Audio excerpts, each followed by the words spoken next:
Hi, Claire. Hi, how are you? I'm good. Thanks for joining me for a coffee.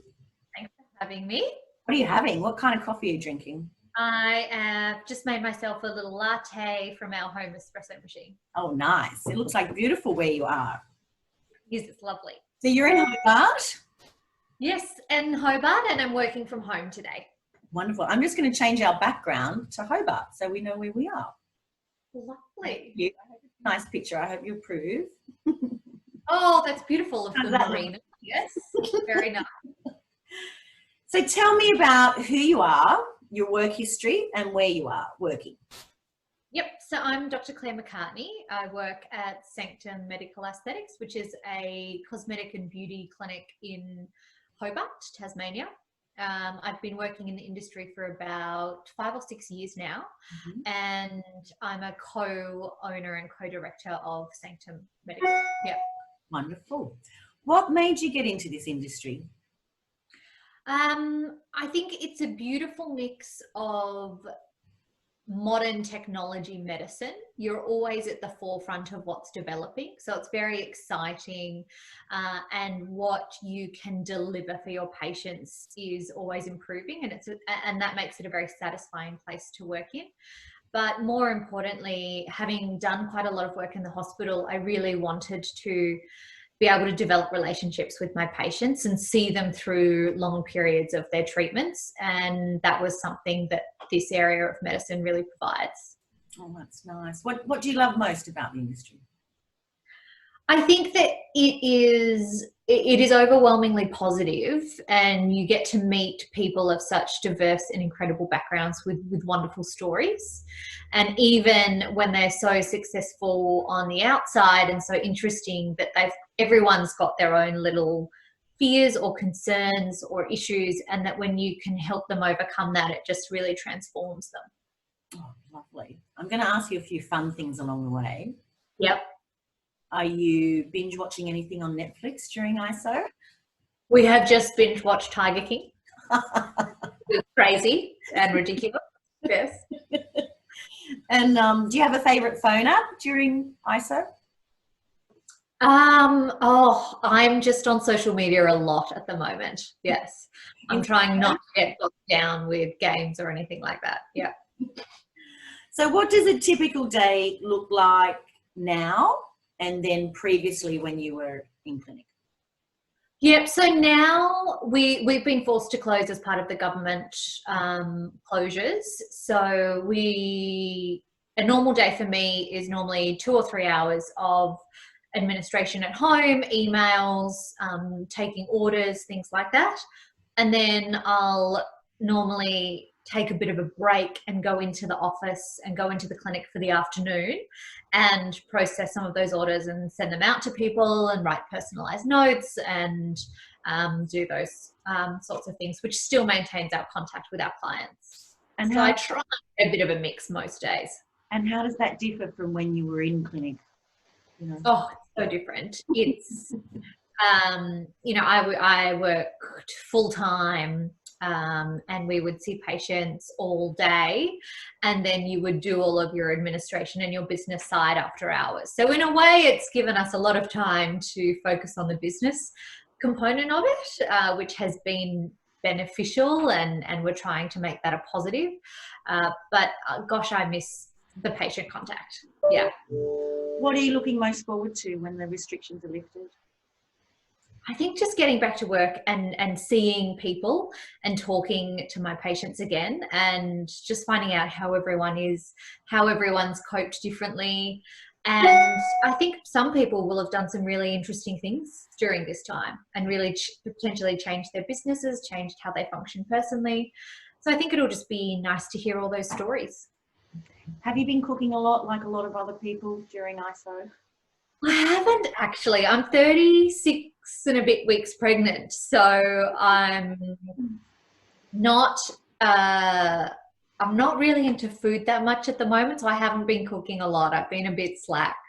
I've just been having lots of cups of tea and ice cream. Yeah. I was going to ask you what your favourite snack was, so you've answered that. Ice cream. Yeah, ice cream. Yeah. So tell me, what Cutera systems do you have in the clinic? So we've had a Cutera Zeo platform for many years, which has been our bread and butter, very reliable, very predictable results, and very diverse in terms of what it can do for patients. And then we've got a Cutera XLV Plus that we got in December, which we're absolutely loving. Wonderful. Why did you choose the XLV Plus? So we treat a lot of patients with rosacea. It's huge in Tasmania and really can be quite difficult to control. So we wanted a new vascular laser platform because our B-beam laser was getting a bit older. And also we decided on the XLV Plus because it's got sort of wonderful multi-platform use. It's got the huge vascular side. You can treat everything from large to small vessels. It's got some crossover with acne treatment, which we see a lot of. But then it's also got the Laser Genesis handpiece, which is just booming. So it's been, now we have 2 Laser Genesis handpieces, one on the Zeo, one on the XLV Plus, and we've got 2 vascular lasers. Yeah. What's your favourite treatment to perform? Oh, that's tricky. I think it would be, I think some of the most satisfying patients that I get to treat are my ones with acne and or rosacea. And so that's normally with the XLV at the moment. And you just get very rapid results. The patients are so thankful because it's been so debilitating for such a long time.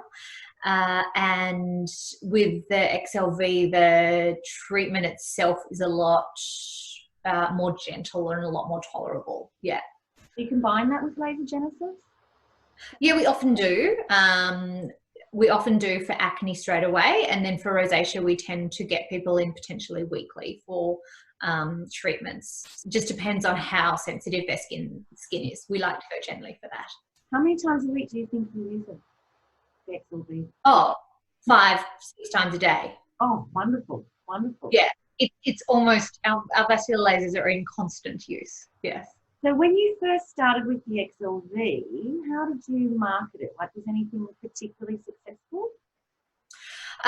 Yes, so our patients definitely knew about it because we had vascular platforms already, but the point of difference for this one was that it's a quicker treatment, it's a more comfortable treatment, and you can have a more diverse range of what you can treat with it. So we went for those key points, and the overwhelming feedback from patients has just been that it's more comfortable, and they really love that. Yeah. So just during COVID, what are you doing to engage with your patients during this time? Yes, good question. So we have kept our skincare side of Sanctum available. So we're doing phone orders and posting or delivering out to patients so they can keep their skincare needs met. We've created some home care skin kits, so some peels, some facials, some masks that patients can do, and some home roller kits so they can still maintain their skin, which is really important. We're also offering teleconsults, and we tend to be seeing our patients with medical problems or skin issues for regular teleconsults. It's tricky because so much of, we sort of say it's this 80-20 rule. It's 80% what you do at home and it's 20% what we do in the clinic. And now's a really good time for patients to remember that. And if we can get the 80% right at home, they're still going to have good skin results provided, and we just need to wait until we can get them back in for those maintenance laser treatments. So how have you been able to look after and encourage the staff during this period? Our staff have been amazing. We've got a beautiful team that are really passionate and have been really understanding about the situation, because it obviously wasn't a decision that we made. And they all want to remain involved and engaged, and We're trying to run some virtual training sessions, and we are updating everyone with what they can do. And some of our staff have been wonderful, and they're creating social media content for us and telling us what they're doing at home and what they're doing for their skin. And that's a really lovely way for patients to see how we're surviving and how we're coping. And it helps keep the morale high, yeah, that we're all in this together and this is what we're all doing to manage. Oh, that's good. If someone was interested in getting into lasers or technology in their practice, why would the Zeo or the XLV be a product you would recommend? I think that, especially if you're starting, you need to try and look at a platform that has multiple modalities on it. So trying not to pigeonhole yourself too much into, you know, buying one vascular laser, buying one pigment laser, buying one hair removal laser. You can end up spending millions of dollars quite quickly. I think that's what Cutera do quite well. They allow you to get one or two devices, and then you can treat quite a diverse range of conditions, because that's what patients will come in for. They don't come in for one thing. They go, I want to just improve my appearance, or I've got a lot of sun damage, and that sun damage can be redness and pigmentation. So I would say look for a multi-platform laser, look for one with not many disposables, and look for one where the company will provide good servicing and good support. Those are probably the three keys that I look for. That's nice. Why, what kind of combination treatments do your patients like? Ooh, so we often do laser genesis and peel treatments together. Nice. Which are beautiful, and patients leave glowing. We often do a limelight and a hydration mask combination. And we often do a vascular laser with some form of hydrating or cooling mask as well. Yeah, they're all our pretty standard same day treatments that we really like to combine. And then of course we often do vascular laser and laser genesis, one on top of the other. Yeah. If you could invest in the next big aesthetic technology to complement your practice, what would it be? When someone invents how to remove white hair, I will buy 5 of those machines. That is, okay. Whoever invents that technology will be very well off. But in terms of what's coming and what's out there, it's hard to know really in terms of what's going to be developed. We have invested already in a vaginal rejuvenation laser, and I feel like intimate health, women's health, sexual health, looking beyond the face is really where the aesthetic market is moving to. So looking at us aging from a whole body perspective needs to be addressed. It's not just how you look, it's how you feel, how you function, and that I think is where the aesthetic industry is heading and where we'd like to continue to improve. Yeah. Do you think body contouring and yeah, so body contouring components are in there for that, and and sort of sexual health and wellness improvement, you know, because women hit menopause when they're around their 50s, and you know, life is just not over then. So the treatments that we can do now are brilliant already, but I think more and more will come in that area, and I find it exciting and empowering, to be involved with that. Wonderful. So changing tactic a little bit, who do you admire from this industry? Ooh, lots of people. I did a short course in Thailand, and Dr. Van Park was there, and I found her, and I've also seen her as a speaker quite a few times, and she's incredibly intelligent and beautiful and gentle, but a real force. And I really love her aesthetic approach to natural beauty. So I really do admire her as one of the leaders in terms of injectables. Terry Vincent, who's the owner and founder of Synergy Skin, is very amazing, and she's a real advocate for women in science and technology and in medicine, and has a great ethos that's around or that links in with my understanding of what the small differences that you can create for your patients make a huge impact to the way that they see themselves and the way that they'll project themselves to others. So just off the top of my head, they're two people that I admire and aspire, to be like and to continue those values. Oh, they're both amazing women. Mm. What do clinicians or doctors do in our industry that really annoys you, if anything?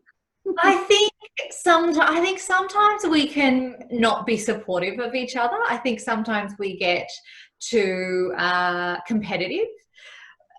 One of the benefits of being linked in with a company like Cutera is that you can speak with other doctors in other states, which breaks down some of those barriers. So I find it counterintuitive when we're too competitive with each other and we don't want to share. And I think it's less in laser and it's more in aesthetics when people treat and people look worse because of it, where they don't know where to stop. And I think that that's the clinician's responsibility to say, no, you don't need any more. Yeah. That's a good one. What ideas do you have for your business that you will help to rebuild once we can open up again? Anything in? Yes, so there are projects that we're working on at the moment. We have opened to telehealth, which has been very exciting, and we already see people from around our state. Some drive up to 4.5 hours. So we will hope to continue that when we open, so we can access the rest of the state and they don't always have to travel to consult with us. So that's something that we'll continue to improve. We're developing an online store, which will be launched in the next couple of weeks. And we are relaunching our website to better reflect our clinic, because our clinic moved 15 months ago. We moved sites into a brand new state-of-the-art facility. So we are relaunching our website to reflect all that imagery and the growth in the business. And then we have very excitingly just started our Sanctum subscription service, which is called the Inner Sanctum, which is a program that's available exclusively to some of our VIP clients and will allow them to access in-house content, personalized treatment plans and peels, first access to new products. So we're launching that, which has also been really exciting. Fantastic. Is there anything from Cutera or me that would help you during this period, or when we return to work? Is there anything that you would like for us to assist you with? Yeah, I think the staff and myself have all responded really well to any virtual training sessions. That helps keep us all engaged, reminds us of what we're doing, and help keeps our skill set up. And then I think just again, as soon as we reopen, launching into that again and having refreshers and having some promotions about what's available and why people should be coming in for that is really helpful from the company perspective. Great. And last but not least, or almost last but not least, is there anything you would like to say to your clients and or the industry right now? I think to the clients that, thank you for your patience with us, and we hope that everyone just stays well and looks after their physical and mental health at this time, because it certainly is a difficult situation and it is taking a toll on everyone. And mostly thank you for all the ongoing support and the support and the contact that we get from our patients through product orders or just through ringing and saying hi has just been amazing, and it really galvanizes us into reminding us why we do this, and that this business is and the work we do is so important to us, but it's so important to so many of our patients. So thank you. So lastly though, are you any good at joke telling? No, I'm very bad at joke telling. I don't have any jokes. I'm terrible too. That's why I ask other people, just to see if I know. You'd have to. My husband's good. I'll get him to send us some through. Okay. Yes. Okay. Well, thanks for chatting. Thanks for having a coffee with me. I really appreciate it. It's nice to stay in touch. And it's been lovely to see your background. Yes, I know. All right, Claire. Thanks very much. Again. Bye. Bye.